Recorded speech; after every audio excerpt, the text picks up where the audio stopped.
Fala pessoal, sejam bem-vindos aí à segunda aula. Nós vamos estudar aqui as variáveis, como declarar, para que servem, quais são seus tipos, e também como imprimi-los na tela, né? Então vamos para Code Blocks, a ideia que eu utilizo para programação.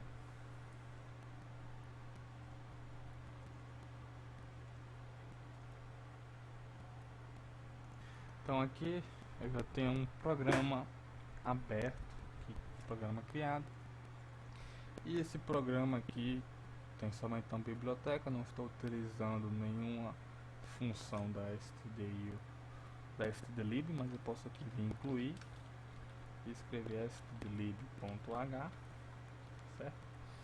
Lembrando que a forma de inclusão de bibliotecas segue esse padrão aqui. Nome da biblioteca geralmente vem com .h, certo?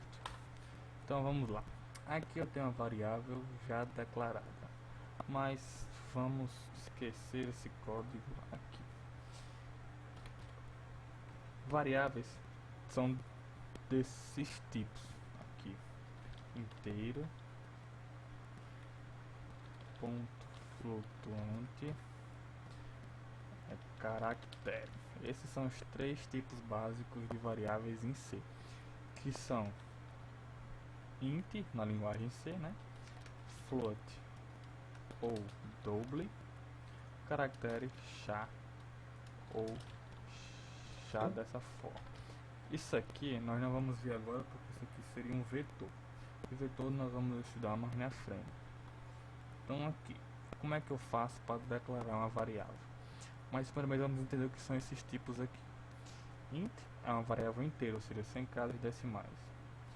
Ponto flutuante, agora tipo float ou double. Double é o dobro do ponto flutuante, ou seja, double tem uma capacidade que equivale ao dobro do float, certo? Então float ele armazena números com casas decimais, como por exemplo 1 ponto, isso aqui. Lembrando que em vez de vírgula se usa o ponto. Um exemplo de inteiro seria isso aqui, número inteiro, e um char é simplesmente um caractere. Para escrever strings, teríamos que trabalhar com vetores, né? String seria uma frase, por exemplo. Nós vamos ver isso mais na frente. Então aqui, ó, tipo da variável, identificador, que seria o nome da variável, e aqui valor, ou simplesmente você poderia declarar até aqui. Você pode tanto declarar uma variável já com seu valor iniciado, como somente declarar a variável e seu identificador, dessa forma aqui, esquecendo isso aqui. Então poderia ser tanto dessa forma como dessa aqui. Duas formas de declarar umas variáveis, já com valor inicializado ou sem valor. Então aqui eu tenho uma variável do tipo inteira, declarada int x, que já está inicializado. Um equivalente a isso seria int x, e depois eu digo que x é igual a 0, mas para economizar código eu simplesmente escrevo int x e já inicializei com 0.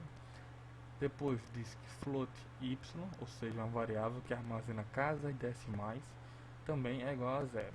Poderia colocar 0.00, seria a mesma coisa, certo? É tudo 0, então beleza. Então aqui eu disse, escreva um valor para x, digite um valor para x. Agora eu vou apresentar para vocês uma nova função, que é a função scanf. A função scanf funciona da seguinte maneira: primeiro parâmetro, primeira opção, entre aspas,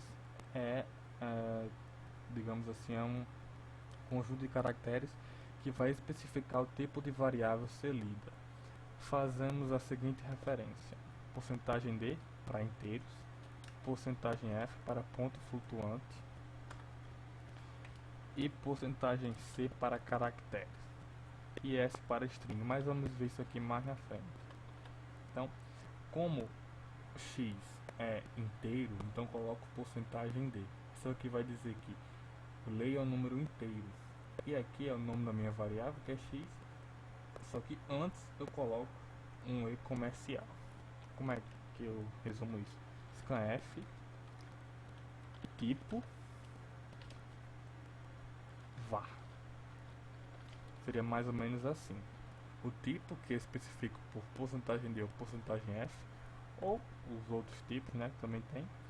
E aqui, e comercial, separado por vírgula aqui, não se esqueçam, variável, ponto e vírgula no final. Não se esqueçam de um outro aspecto da linguagem C. Todo comando é finalizado com ponto e vírgula. Não se esqueçam disso. Finalize seus comandos com ponto e vírgula, certo? Ponto e vírgula vai dizer que esse comando aqui termina aqui. Se eu tirar o ponto e vírgula aqui, eu vou receber aqui, deixa eu comentar isso aqui, eu vou receber aqui um erro. Disse que não achou, aqui disse que um erro, né, antes de scanf, então identificou que o erro é aqui. Então é como se ele tivesse tentado pegar esse código, como se esse código fosse o final desse aqui, certo? Se eu fizesse isso aqui, ó, também teria um erro, certo? Então você não pode simplesmente fazer isso aqui que eu fiz, mesmo com o ponto e vírgula aqui dizendo que é o final do comando. Então tudo em uma linha, ponto e vírgula, final do comando. Apagar isso aqui, certo?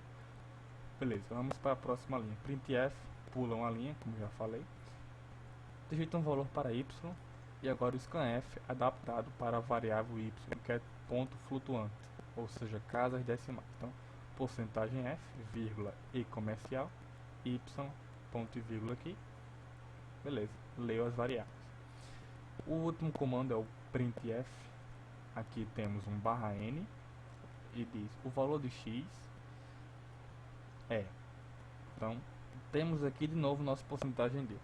Percebam que isso aqui é para dizer que aqui vai ter uma variável do tipo inteiro. Então, perceba, o valor de x, porcentagem D, o valor de y, porcentagem F, ou seja, x é inteiro e F é ponto flutuante. Então, perceba aqui outra coisa. Eu disse, depois aqui da minha string, eu coloquei vírgula, primeira variável a ser impressa, vírgula, segunda variável a ser impressa. Então essa primeira variável a ser impressa vai ser impressa no primeiro especificador de tipo, porcentagem D. Então x vai ser impresso aqui, x aqui e y aqui. Então, né, perceba como é tratado a impressão de variáveis aqui em C. Bem simples, sem segredos, sem muita complicação. Então só precisa se acostumar com o modo que o C trata a leitura e impressão das variáveis.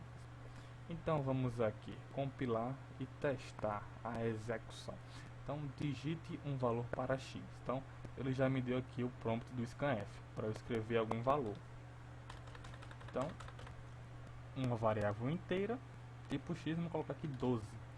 Logo depois pulou a linha, deu enter e pulou a linha, então digita um valor para y. Scanf, porcentagem f, um valor ponto flutuante, a variável y, 1.123. Então perceba que quando eu dei o scanf, ele vai salvar o que eu escrevi aqui.